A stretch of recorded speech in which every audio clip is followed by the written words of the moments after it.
हमारे प्रधानमंत्री के बारे में सुन रहे होंगे और जान भी रहे हैं कि वो जब से प्रधानमंत्री बने हैं तो हमारे हिंदुस्तान में हर एक दिन वो एक नया बम फोड़ते हैं और फोड़ के वो विदेश चले जाते हैं।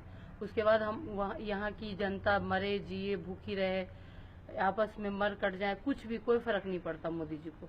ये काले धन के नाम पे वो हमारे हिंदुस्तान को वो एक बेरोजगारी और गरीबी की तरफ ले जा रहे हैं। और उन्होंने वादा किया था कि 15-15 लाख ब्लैक मनी आएगा बाहर से हमारे अकाउंट में और हिंदुस्तान के 1.25 करोड़ लोगों के अकाउंट में चला जाएगा, लेकिन ऐसा कुछ भी नहीं हुआ। और उस चीज को चूंकि अब इलेक्शन आने वाला है यूपी में, तो इस मुद्दे को वो दबाने के लिए उन्होंने ब्लैक मनी के नाम पे हमारे हिंदुस्तान के ही करेंसी को उन्होंने बदल दिया। और अभी वो ये 1000 के बंद करके और 2000 का नोट उन्होंने चालू कर दिया। अभी जो परेशानी हुई है आम पब्लिक को, इससे मोदी जी को कोई लेना देना नहीं है, हमारे मुख्यमंत्री प्रधानमंत्री जी को कोई मतलब नहीं है।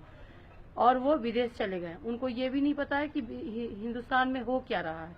और अभी जो है उन्होंने 2000 का नोट छाप दिया है। अब एक बात बताइए, 100 रुपए की चीज लेने के लिए हम जाएंगे 2000 का नोट, तो क्या 1900 रुपया एक दुकानदार के पास होगा अवेलेबल?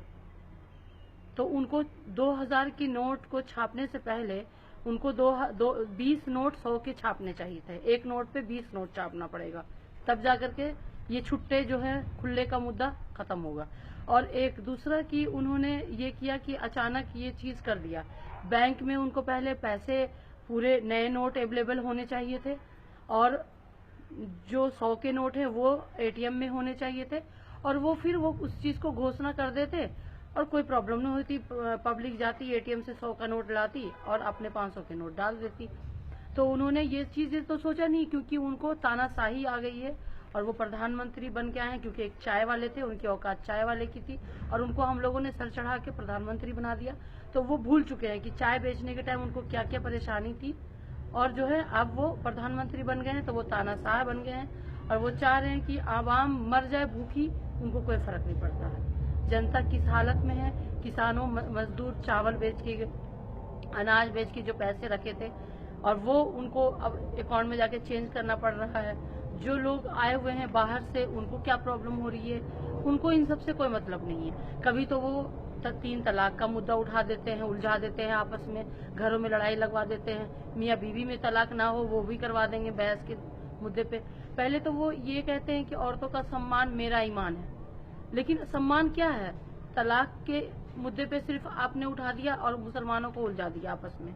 आपने 500 और 1000 का नोट ला करके कारोबारी को उलझा दिया, बेरोजगार कर दिया आपने रियल एस्टेट को बिल्कुल जीरो कर दिया, जबकि उनको इकोनॉमिक पता होना चाहिए कि हमारे हिंदुस्तान में सबसे ज्यादा कारोबार जो है वो रियल एस्टेट में है। और मजदूर सबसे ज्यादा तो तबके किसी क्लास के जो है, लोअर क्लास के लेबर हैं, वो जो 300 रुपये कमाते हैं रोज का, वो हमारे रियल एस्टेट से है। उन्होंने सीधा सीधी 2.5 सालों में उन्होंने टारगेट किया है रियल एस्टेट को, बिल्कुल खत्म कर दिया है।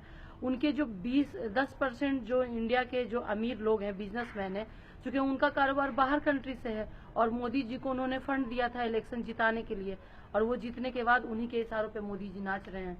जो हमारे उद्योगपति हैं उन लोगों को जो है उनको समझ लो मोदी जी ने हिंदुस्तान को उनके हवाले कर दिया, बेच दिया, गिरवी रख दिया। ये हमारे जनता को किसी को पता ही नहीं चल रहा कि हमारे साथ क्या, हम बिक चुके हैं। 1.25 करोड़ आवाम, ना तो वो हिंदू के हैं ना वो मुसलमान के हैं, किसी धर्म के नहीं है, वो नास्तिक हैं। क्योंकि ना तो एक टाइम पे उन्होंने एक फैसला लिया और घर से वो निकल गए, एक दूसरा फैसला लिया उन्होंने अपनी बीवी को छोड़ दिया, तीसरा फैसला लिया कि उन्होंने जिंदगी में शादी नहीं की। तो तीनों फैसले उनके गलत थे, जो कि इंसानियत के खिलाफ है। अगर हर कोई शादी ना करे, बच्चे ना करे, बीवी बच्चों की जिम्मेदारी ना उठाए, माँ बाप की जिम्मेदारी ना उठाए, तो ऐसे इंसान का क्या फायदा है? और वो चाहते हैं कि पूरा हिंदुस्तान भी ऐसा ही हो जाए, बिना औलाद के हो जाए, बिना फैमिली के हो जाए। और वो जो है उनको दर्द ही नहीं पता है कि घर गृहस्थी कैसे चलाते हैं।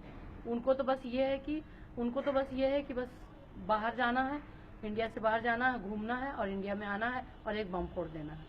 औरतों को, उनको ये नहीं पता कि औरतें आदमी से, अपने हस्बैंड से छुपा के कुछ पैसे जमा करके रखती हैं, वो इस टाइम पे वो पैसे निकालेंगी, उनका तो गया। वो भी क्या ब्लैक मनी था? औरतों के सारे पैसे तो ब्लैक मनी हो गए। वो बेचारी छुपा के रखी हुई थी पति से, वो अब निकाल करके उनको अकाउंट में जमा करना, वो खत्म हो गया उनकी जमा पूंजी जो उन्होंने अपनी लाइफ में जमा किया था। उसके बाद इस टाइम पे जो रोड पे बैंक के सामने छोटे बैंक बड़े बैंक जो भी, उनके सामने जो ये लाइन लगे हुए हैं, क्या ये ब्लैक मनी वाले लोग लगे हुए हैं? ये एक आम जनता है जिनको ब्लैक और व्हाइट से कोई मतलब नहीं है, उनके मेहनत की ये कमाई है, जिनको वो चेंज कराने के लिए पूरे पूरे दिन अपनी दुकान बंद करके और वो रोड पे खड़े हैं और धक्के खा रहे हैं। यही है मोदी जी। उसके बाद उसके अंदर फॉर्म भरा जा रहा है। ये फॉर्म भरने की प्रक्रिया क्या है? आप आईडी प्रूफ लेके जाने की क्या प्रक्रिया है?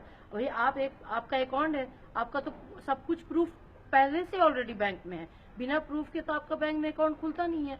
तो ये नई चीजें, अकाउंट नंबर के साथ साथ आपको आईडी प्रूफ भी लेके आइए। क्या आतंकवादी लग रहे हैं? ये जो है कभी तो आतंकवादी के नाम पे गुमराह करते हैं, कभी इनकाउंटर के नाम पे गुमराह करते हैं पब्लिक को सही मुद्दे से हमेशा मोदी जी 2.5 सालों में सिर्फ भटका के रखा है, और जो कि लोगों को पता नहीं है। ये 5 सालों में 2.5 साल और बचा है। ये हिंदुस्तान बिल्कुल भिखारियों और भीख मांगने के नौबत में आ जाएंगे। लोग सुसाइड करेंगे, दंगा करेंगे, सुसाइड करेंगे, चोरी करेंगे, लोग गलत राह पे चले जाएंगे, क्योंकि रोजगार नहीं होगा, बेरोजगारी होगा। लोग, एक आदमी खाना खा रहा होगा, दूसरा आएगा छीन के खाना खा लेगा। यही होगा हिंदुस्तान में। ये मोदी जी का यही एक प्लान है। और उसके बाद इनको कभी तो कुछ होता है, कभी कुछ। इनको मेन मुद्दा ये रेपिस्ट जो हैं, औरतों के सम्मान के लिए आप 3 तलाक की बात ला रहे हैं। ये जो रेपिस्ट है उनके लिए कोई नया कानून क्यों नहीं लाते रातों रात, कि कोई रेप करता हुआ पकड़ा जाए, उसको उसी टाइम फांसी हो जाए। कोई कोर्ट नहीं, कोई वकील नहीं, प्रूफ हुआ और उसको फांसी। ये होना चाहिए चौराहे पे, सऊदी अरब की तरह चौराहे पे खड़ा करके और उसको गर्दन काट देना चाहिए।